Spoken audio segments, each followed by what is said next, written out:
kale nakola ne step mother. Omanyi step mother yatukola ebintu bingi. Mulinga bayimbi ojjayo ne soprano ngoyogera ku bizibu bya step mother. Kale step mother yatukola ebizibu bingi. So what? Ayinza okuba yafa, ayinza okuba gyali mukazi mukadde, takyakulinako kantu naaka. By the way, kino njagala mukitegeere.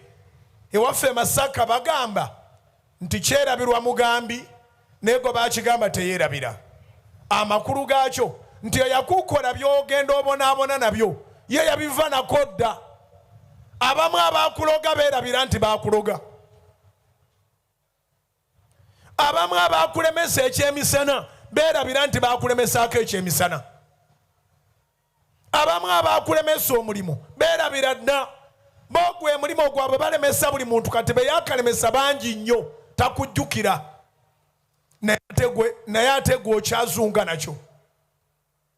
Kati Yesu kyava agamba nti mu magezi ag'obuntu tojja kiwona.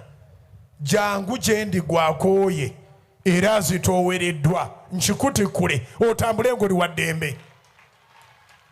Mujja gye ndi mwemwe n'abakooye era abazitoowereddwa nange n'abawummuza. Matthew chapter 11 verse 28. Matthew 11:28. Come to me, all you who labor and are heavy laden, and I will give you rest. Ebigambo bya Yesu bitegerekeka. Yesu bw'agamba nti nange nakuwumuza, ategeeza kino.